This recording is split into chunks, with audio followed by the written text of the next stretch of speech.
Hola, buenas tardes a todos, bienvenidos a la tercera quincena de la materia de dibujo. Como viene siendo costumbre, vamos a dedicar la primera sesión a trabajar con algunos conceptos teóricos. Tenéis el PDF disponible en nuestra plataforma y a partir de la semana que viene, o mejor dicho, la semana que viene, dedicaremos la sesión, como siempre hacemos, la segunda parte de la quincena a un ejercicio práctico que voy a hacer aquí en clase, relativo en este caso a los contenidos que vamos a trabajar hoy, que tienen que ver con sombreado, escalas tonales y el dibujo de retrato.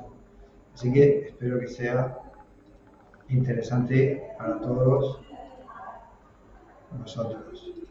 Voy a asegurarme de que estamos en la sesión. Estamos aquí.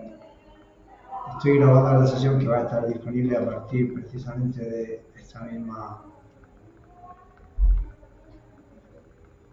misma tarde o mañana, como muy tarde, para que la puedan seguir si tienen algún problema de conexión durante la clase. Bueno, voy a compartir, por tanto, este es el documento. Aquí lo estamos viendo. Bien, pues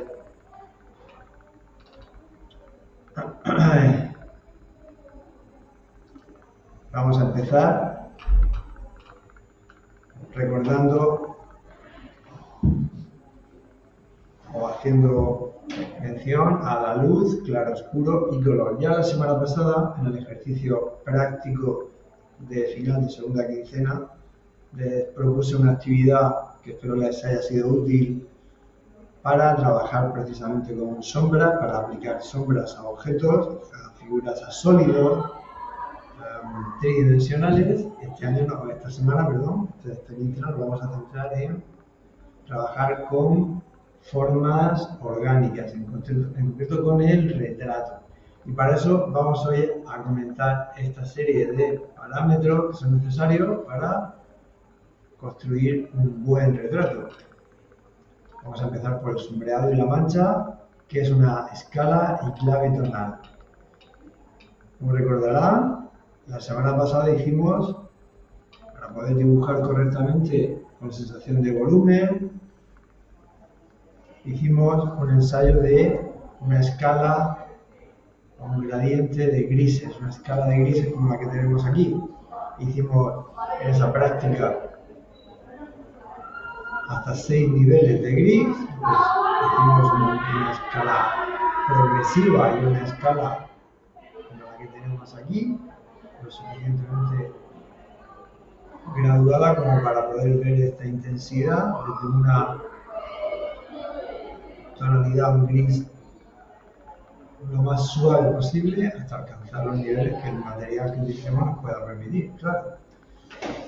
Bueno, para poder, antes de nada, para aplicar correctamente sombras sobre un objeto, recordemos las sombras son las que van a hacer posible que ese objeto tenga sensación de volumen, no se quede en una figura plana. Tenemos que hacer alguna valoración previa sobre dónde inciden las sombras. Desde un punto de vista del dibujo técnico, las sombras son elementos que se arrojan desde un punto que no sabemos dónde se ubica en el espacio y que, coincidiendo con cada uno de los vértices del objeto, arrojan sobre el plano de proyección uno de estos puntos. Cuando unimos en ese plano, el plano donde se apoya la figura, cada uno de esos vértices, se va construyendo esa superficie. Tal vez esta quede mejor representada. Este es el vértice, este es el vértice. Ese rayo viene desde un punto, no sabemos cuál, fuera de nuestro dibujo, incide en ese vértice y sobre el plano donde se apoya la figura dibuja un punto. Donde coincidan esa prolongación con ese punto, se va a formar ese lugar, esa sombra arrojada. Es una sombra arrojada, la provoca el objeto sobre ese plano y esta es la sombra del propio objeto que veríamos en penumbra, puede ser un edificio, ¿vale? Uniendo todos estos puntos que se generan aquí, podemos llegar a construir esa superficie que es la sombra arrojada por el objeto. Desde el principio de los tiempos, pues, el hombre ha sentido inquietud por representar el volumen de las figuras de los sólidos que nos rodean y ha utilizado diferentes recursos, como pueden ser estas cuadrículas, estos dispositivos, que hacían posible calcular en qué punto exactamente del sólido iba a incidir cada uno de los rayos solares, de forma que esos rayos pudieran, esas posiciones pudieran trasladarse luego al dibujo de una forma lo más correcta posible. El dibujo de las sombras hace posible generar diferentes tipos de iluminaciones cenitales, provocan sensación de sombra en la parte inferior, y todo lo contrario, iluminaciones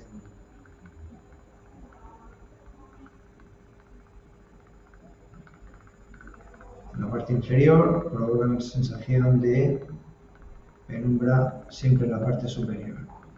La modulación, la intensidad, la dirección de estas proyecciones, de esta luz, o si son focos de luz demasiado frontales, provocan incluso la pérdida de información gráfica, así que encontrar un buen equilibrio de sombra es importante para que no ocurra esto que tenemos aquí. Como ejercicio puede ser interesante, pero a nivel representativo estaríamos muy lejos de lo que sería una sombra relativamente correcta como las de la parte inferior a la derecha. Por tanto, podemos hablar de diferentes tipos de iluminación.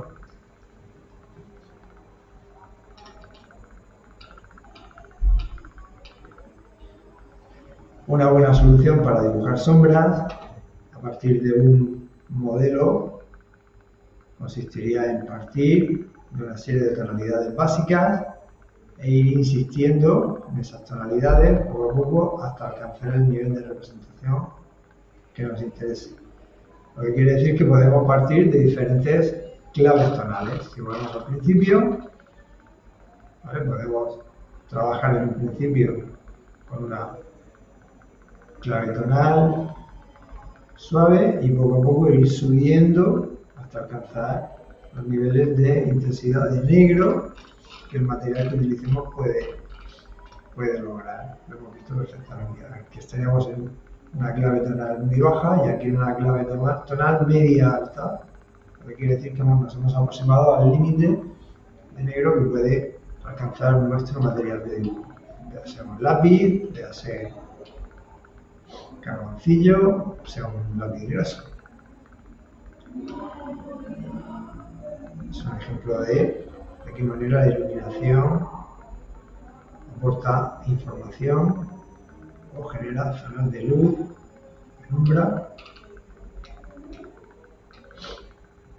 e incluso como, desde un punto de vista mucho más pictórico, puede utilizarse de manera mucho más expresiva,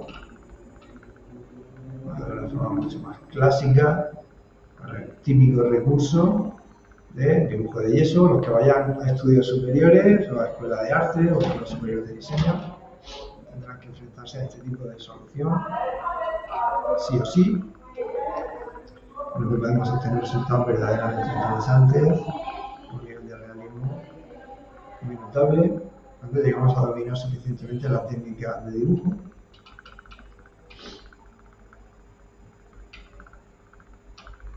Son referentes de modelos de escayola, que suelen ser los clásicos en escuelas o facultades de bellas artes y similares. Aquí el ejemplo de una clave tonal baja, una clave tonal intermedia, un dibujo resuelto más bien con el contorno, dibujo con gran variedad de claves tonales, de una clave tonal muy baja, una clave tonal media alta,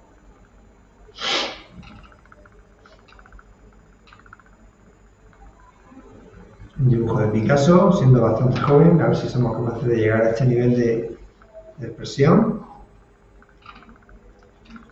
Y de esta forma nos acercamos a lo que nos interesa y es el tema de estudio de esta semana, que es el retrato. Bueno, muchas son las teorías que pretenden resolver la composición de los elementos que componen una cara humana. Una de ellas se basa en el cálculo de proporciones áureas. En este caso podemos ver como una figura cuadrada que contenga un triángulo puede definir la estructura de esa cara, determinando por divisiones donde aparecería cada uno de los elementos, precisamente que dibuja esa cara.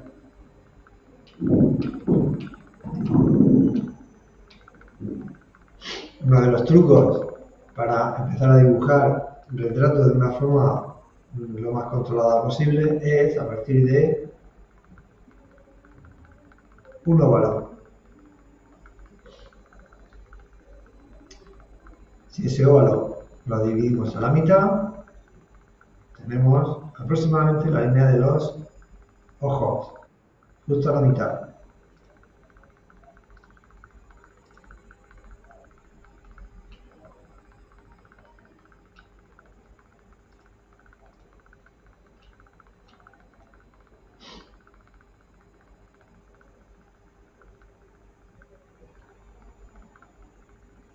Si además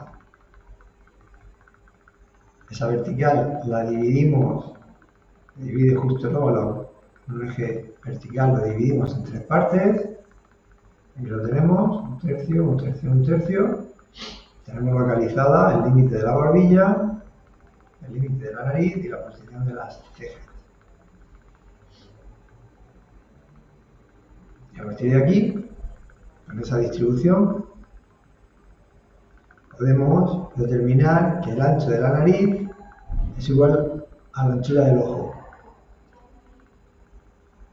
Es decir, a la distancia que hay entre un ojo y otro ojo. Obviamente son medidas muy estereotipadas, cada rostro es diferente. La altura de la boca viene dada por la división de la distancia desde la barbilla hasta la nariz en dos partes. ¿Vale? Esta es la posición de la nariz y la barbilla. La mitad coincidiría con la posición del labio inferior. Y así sucesivamente. Son claves que nos pueden ayudar en un principio, cuando todavía no estamos seguros, a la hora de organizar visualmente un retrato. En el caso de las proporciones de un bebé, la situación cambia. Sabemos que la proporción de la cabeza de un bebé con respecto al cuerpo no tiene nada que ver con las proporciones de un adulto, y aquí utilizamos la sección áurea para determinar, por ejemplo, con este triángulo que se forma, esta es la sección áurea que divide a la mitad el cuadrado y sitúa la posición de las cejas. Si dividimos la parte inferior en 4 franjas iguales, tenemos la posición del labio inferior, la posición de la nariz y la posición inferior de los ojos. Sabemos que aproximadamente el ancho del ojo indica la separación entre ojos y la anchura de la nariz. Son medidas estereotipadas, pero que nos pueden dar una referencia. En la franja superior sabemos que la oreja se sitúa aproximadamente a la mitad de esa franja.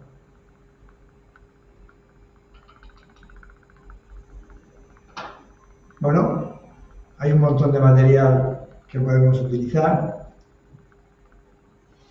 Por ejemplo, el manual de Howard para dibujar cabezas en diferentes direcciones, siempre a partir de un eje que articula ese movimiento de la cabeza. cuando tenemos un modelo básico, un modelo ovoide básico, resulta bastante sencillo determinar cuáles son las direcciones de perpendicularidad. Aquí podemos imaginar esta dirección de perpendicularidad en esa dirección. Pueden ser manuales bastante interesantes, Hogarth, Parramon, etcétera, relativamente fáciles de encontrar.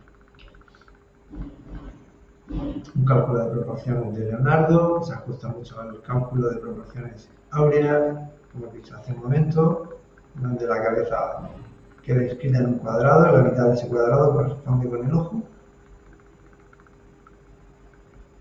Y a partir de aquí Leonardo propone una serie de divisiones en dos franjas, que son la mitad de la franja mayor, la mitad de la franja menor, lo que quiere decir que habría 1, 2, 3, 4, hasta 5 divisiones. Es la proporción de un adulto. Aquí nos salían 1, 2, 3, 4, en el caso de las proporciones, para una cara de bebé. Hemos dicho que la proporción cambia. Así que como referencia nos puede valer.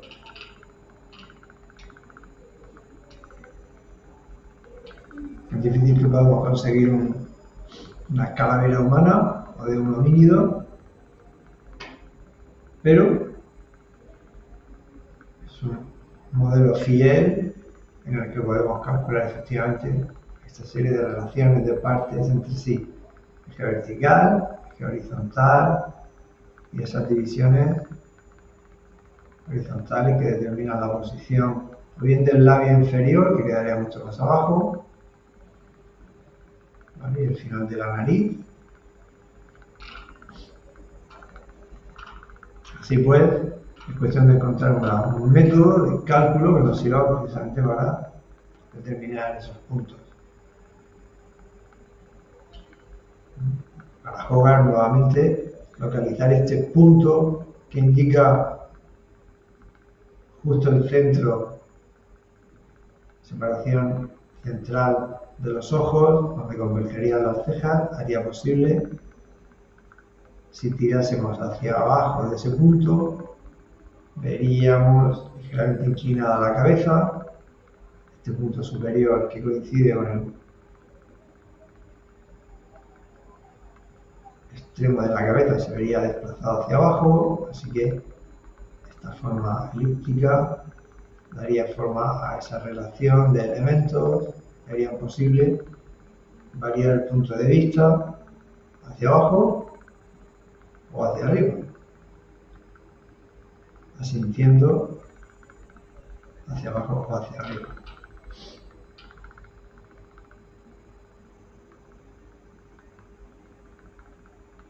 Ejemplos de diferentes expresiones que podemos lograr. Ejemplo de diferentes direcciones de mirada, esquemáticas, sombreadas. No solamente de ojos, sino del resto de elementos que configuran una cara humana. Representaciones mucho más técnicas, dibujo anatómico.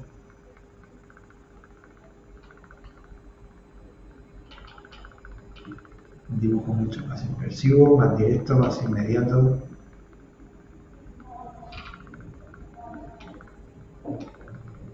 Importante tener claro que los esfuerzos, las tensiones, las pasiones generan siempre una forma de deformación. Lo vemos en los rostros agitados, los rostros tensos, los rostros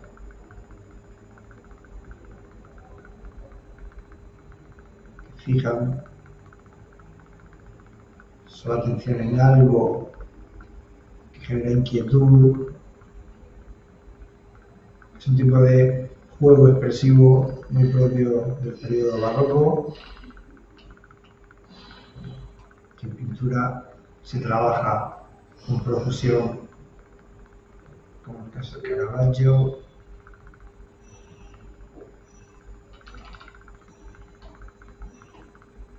Y bueno, Le Brun establece una serie de variaciones del rostro según la pasión, según la intensidad, según la energía que queramos proyectar. De tal forma que desde un punto de vista casi científico, cada emoción produciría una forma de alteración facial indiscutible. Es un trabajo que se publica a finales del siglo XVII bajo el título Método para aprender a dibujar las pasiones, no los rostros, sino las pasiones. Entonces, en donde se produce ese tipo de deformación en rostros que ya aparecen perfectamente trazados, delimitados, que hacen posible expresar emociones con mayor o menor acierto, obviamente. El caso de Rembrandt.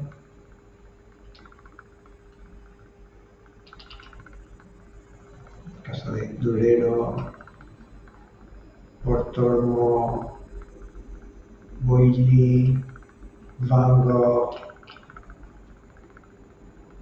etcétera, etcétera.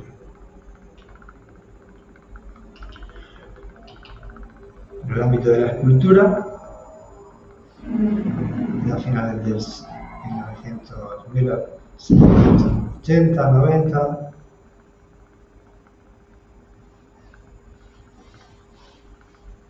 transiciones del siglo XVIII y XIX, Messerschmitt se centra en reflejar pasiones, gestos. Son trabajos en bronce, yeso, alabastro.